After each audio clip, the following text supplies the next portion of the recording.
আর মেয়ে হোক, যখন জন্মগ্রহণ করেছে এই সন্তানের হক হলো তাকে কোরআন শিক্ষা দেওয়া। হতভাগা বাবা মা, কপাল পোড়া বাবা মা, সন্তানকে 1000 টাকা দিয়া 2000 টাকা মাসে দিয়া অঙ্ক ইংরেজি পড়ায়, মক্তবের ইমামরে মাসে 50 টাকা 100 টাকা বেতন দেওয়ার বেলায় ওই বাবা মাই আবার অভাব দেখায়। এরকম আছে না নাই? আছে কি না? কথা কি ওয়াজ কি গায়ে পড়তেছেনি? যিনি অঙ্ক পড়ান, ইংরেজি যিনি পড়ান, বাড়িতে গেলেই তার জন্য নাস্তা, বিভিন্ন মেহমানদারি আছে না নাই? ইমাম সাহেব কষ্ট করে আপনার সন্তানকে কোরআন শিখায়, কিন্তু দেখেন আল্লাহ রসুল বলেছেন খায়রুকুম মান তাআল্লামাল কুরআন ওয়া আল্লামা, তোমাদের মধ্যে ওই ব্যক্তি উত্তম যে নিজে কোরআন শিক্ষা গ্রহণ করে এবং অন্যকে শিক্ষা দেয়। সুবহানাল্লাহ।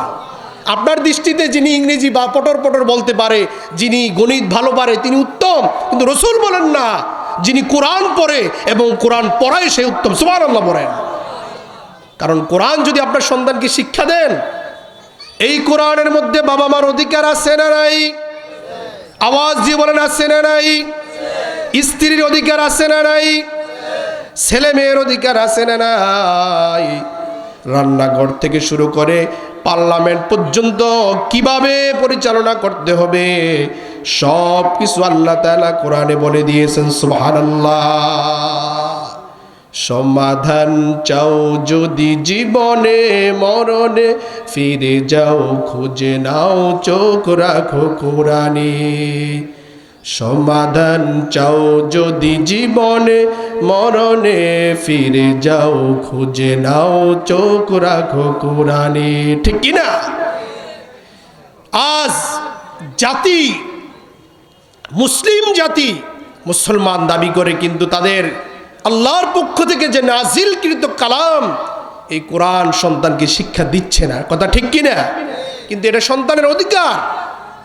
কারণ এই কোরআন আল্লাহর নবী সাল্লাল্লাহু আলাইহি ওয়াসাল্লাম যেই যুগে উম্মতদেরকে দাওয়াত দিয়েছিলেন, অন্ধকার বড় বড় যুগ ছিল, যেই যুগের মানুষগুলা জীবন্ত মেয়েদেরকে মাটির নিচে দাফন করে দিত, আল্লাহর নবীর কাছে একজন লোক এসে বলল, ইয়া রাসূলুল্লাহ, ইয়া হাবিবাল্লাহ, আপনি বলেছেন যে ব্যক্তি কালেমা পড়ে আল্লাহ তাআলা তার পিছনের জিন্দেগির গুনাহগুলা মাফ করে দেয়।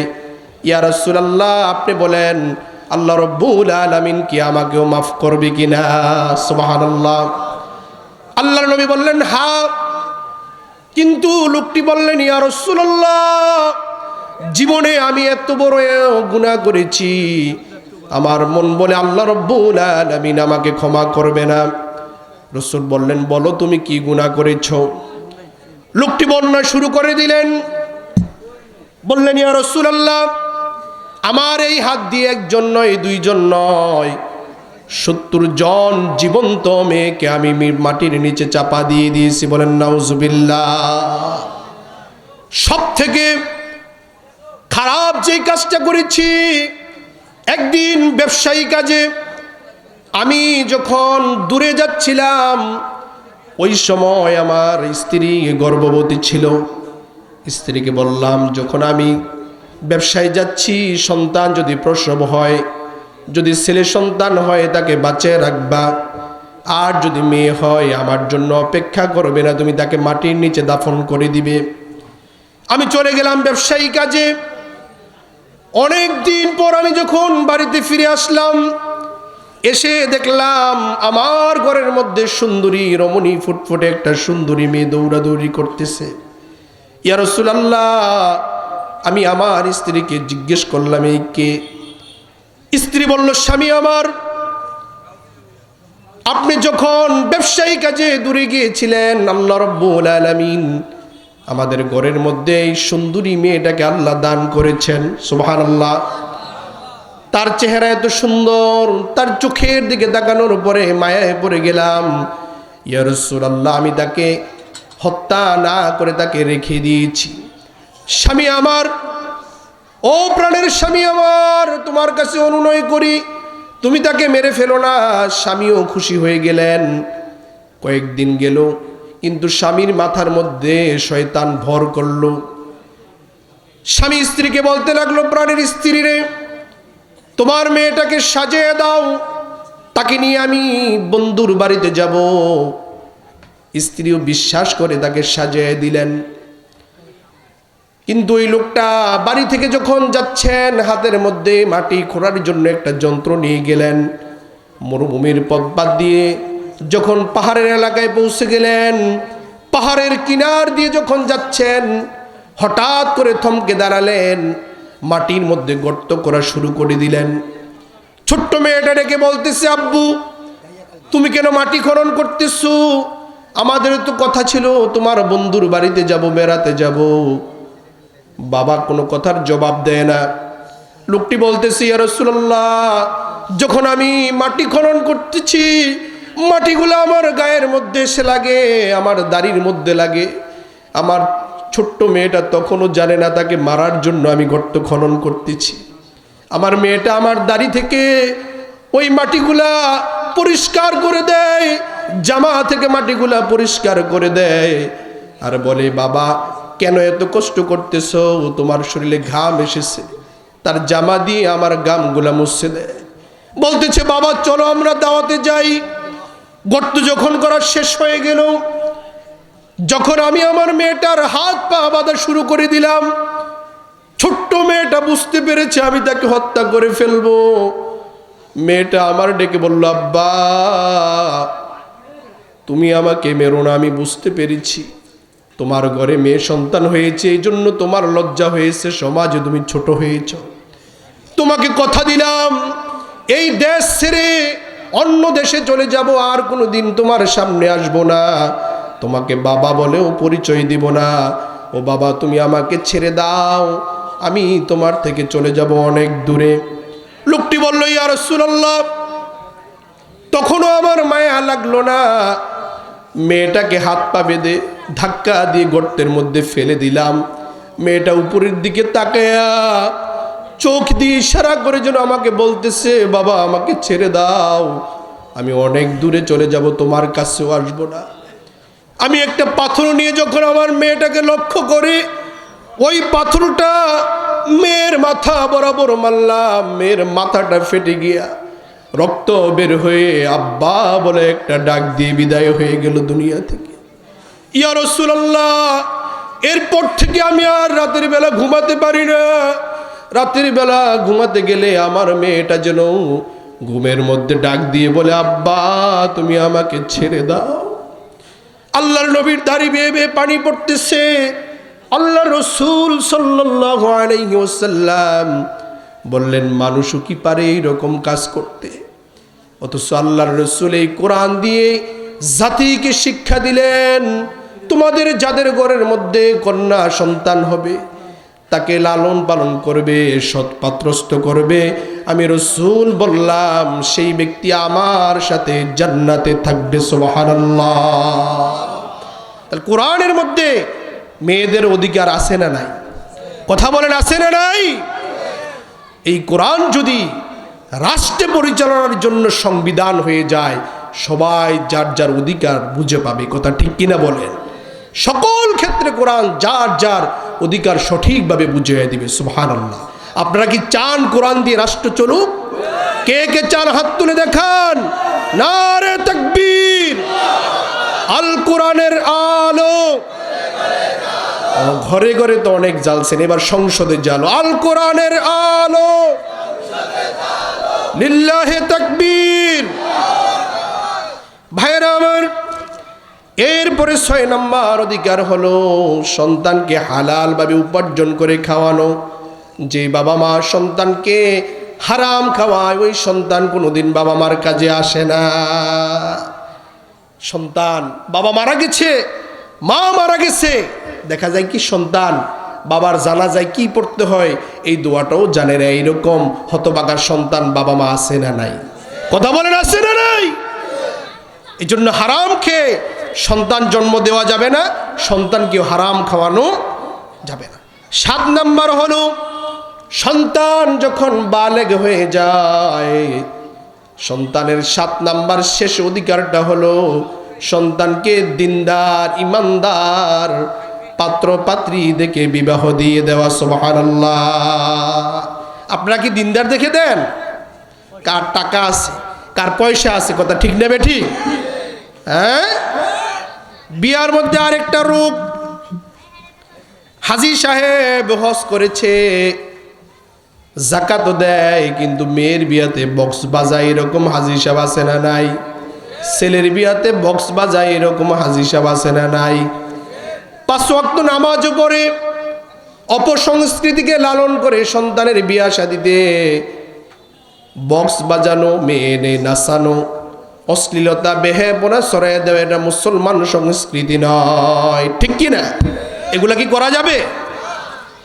আসুন এবার সন্তানের হক তো শেষ হলে, এটা বাবা মা। এবার বাবা মা সন্তান থেকে কি পায়? 1 নাম্বার হলো সন্তান বাবা মাকে আনুগত্য করতে হবে। কেমন আনুগত্য করতে হবে? হযরতে আবু হুরায়রা রাদিয়াল্লাহু তাআলা আনহু রাতের বেলা আল্লাহর নবীর কাছে আসলেন কাঁদতে কাঁদতে। আল্লাহর নবী বললেন, এরে আবু হুরায়রা কাঁদো কেন?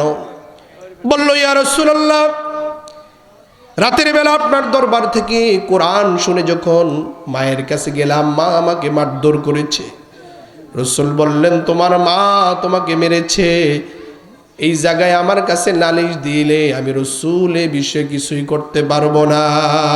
সুবহানাল্লাহ। মা মেরেছে। বলল, ইয়া রাসূলুল্লাহ, আমি তো মায়ের বিষয়ে নালিশ করার জন্য আসি নাই, আমি এসেছি আপনি দোয়া করেন আল্লাহ রাব্বুল আলামিন যেন আমার মাকে হেদায়েত দিয়ে দেয়। সুবহানাল্লাহ। আল্লাহ রাসূল হাত তুললেন, দোয়া করলেন, আল্লাহুম্মা ইহদি উম্মি আবি হুরায়রা, ও আল্লাহ তুমি আবু হুরায়রার মাকে হেদায়েত দিয়ে দাও। আবু হুরায়রা যখন আল্লাহর রাসূল দোয়া করতেছেন, একটা দৌড় দিলেন, সাহাবায়ে কেরাম পিছন থেকে তাকে ডাকলেন, ডেকে বলতে লাগলেন, আবু হুরায়রা কোনো বিপদ হয়েছে নাকি? ও আবু হুরায়রা, কোনোদিন তো তুমি এভাবে দৌড়াও নাই।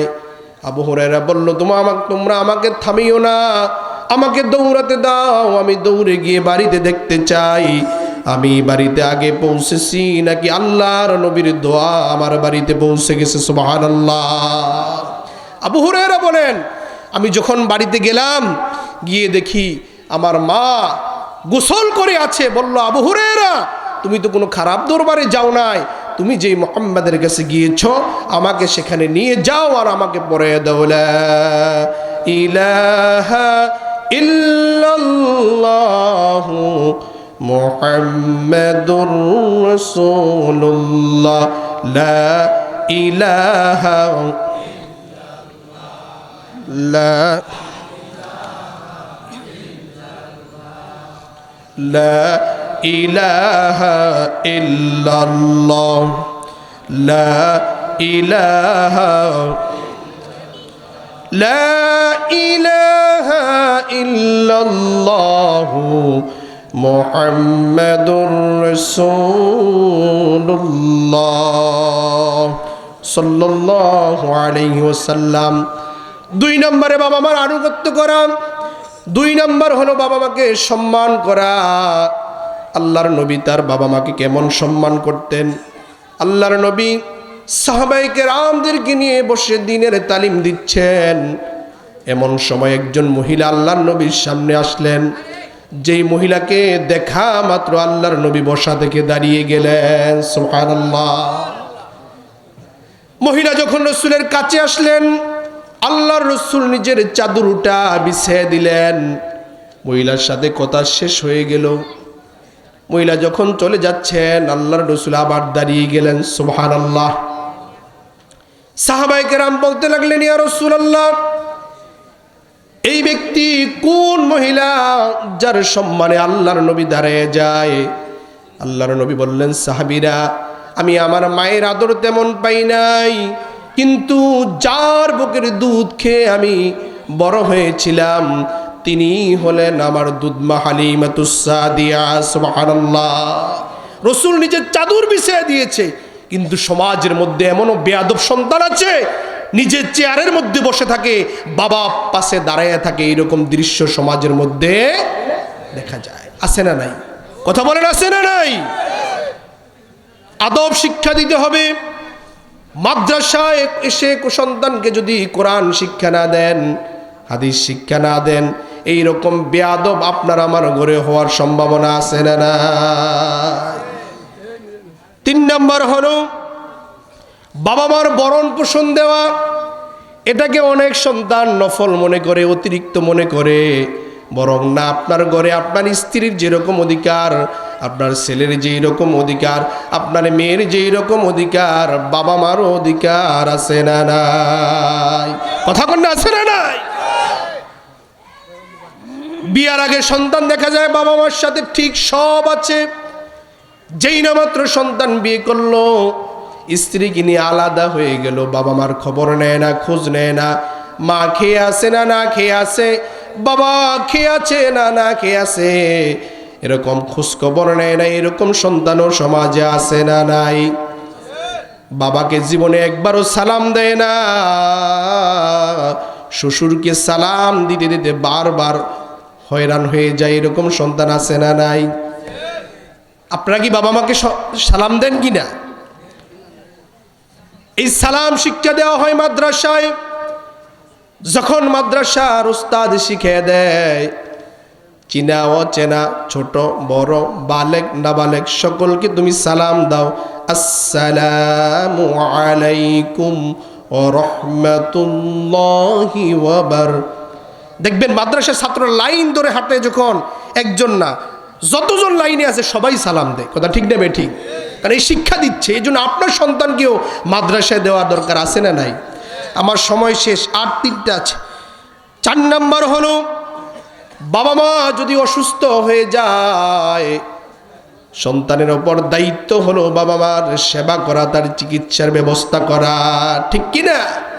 সন্তানের টাকা আছে কিন্তু বাবা মার চিকিৎসা করায় না, এরকম সন্তান আছে না নাই? এই ময়দানেও এখন থাকতে পারে। 5 নাম্বার হলো বাবা মা যখন মৃত্যুবরণ করে তাদের জন্য দোয়া করতে হবে। আল্লাহ রাব্বুল আলামিন শিক্ষা দিয়েছেন, আল্লাহ রাব্বুল আলামিন বলে দিয়েছেন, ওয়াকুর রাব্বিরহামহুমা কামা রাব্বায়ানি সগীরা। তুমি বলো, হে আল্লাহ, বাবা মা যেমনি ভাবে ছোটবেলায় স্নেহ দিয়া ভালোবাসা দিয়ে আমাকে লালন পালন করেছে, আমার বাবা মা আজ বেঁচে নাই, তোমার রহমতের কোলে বাবা মাকে ওইভাবে লালন পালন করো। বলেন সুবহানাল্লাহ। এই দোয়া করা দরকার, আছে না নাই? সন্তানকে দোয়া শিক্ষা দেওয়ার জন্য মাদ্রাসায় দেওয়া দরকার। কারণ সন্তান যদি দোয়া না জানে, কিভাবে কবর জিয়ারত করতে হয়, কিভাবে জানাজা পড়তে হয়, কিভাবে বাবা মার জন্য মুনাজাত করতে হয়, এগুলা তো শিখানোর দায়িত্ব বাবা মার। কথা ঠিক কিনা? 6 নাম্বার হলো ঋণ পরিশোধ করে দেওয়ার, ওসিয়ত থাকলে বৈধ ওসিয়তগুলা আদায় করে দেওয়া। এরকম অনেক নজির আছে, সন্তানের টাকা পয়সা আছে, বাবা মা মারা গেছে কিন্তু ঋণ পরিশোধ করে নাই, এরকম সন্তান আছে না নাই? কথা বলেন, আছে না নাই? আমি নিজেই তো সাক্ষী। একটা জানাজা 1 ঘন্টা অপেক্ষা করেছি, বাবার ঋণ সন্তান পরিশোধ করার দায়িত্ব নেয় নাই। পরে চাচা এসে সন্তানের ওই বাবার ঋণ পরিশোধের দায়িত্ব নিয়েছে, এরপরে 1 ঘন্টা পরে জানাজার আদায় করেছি। কথা বুঝতে পেরেছেন? এটা সন্তানের দায়িত্ব। 7 নাম্বার হলো সন্তানের সর্বশেষ দায়িত্ব হলো বাবা মার জন্য ইসালে সওয়াব করা, মানে সওয়াব প্রেরণ করা, কবর জিয়ারত করা। ইসালে সওয়াবের অনেকগুলো পদ্ধতি আছে। আজকে যে মাহফিল, এটা ইসালে সওয়াব। ইসালে সওয়াব কি বুঝেন? মানে সওয়াব প্রেরণ করা, বাবা মার জন্য কিছু প্রেরণ করা। আপনারা যে এসেছেন এখানে কি দোয়া হযরত শাহ ইয়াকুব নুরি আল কাদরির জন্য হবে না সবার বাবা মার জন্য হবে? কথা বলেন না? সবার বাবা মার জন্য দোয়া করতে হবে। সর্বশেষ আপনাদেরকে বলে যাই, যারা ময়দানে আছেন একটা কথা মনে রাখবেন, আপনি যদি আপনার বাবা মার জন্য দোয়া করেন, ইসালে সওয়াব করেন, বাবা মার জন্য কবর জিয়ারত করেন, আপনার সন্তান যদি এটা দেখতে পায়, আপনি যখন মারা যাবেন, দুনিয়া যখন আপনি ত্যাগ করবেন,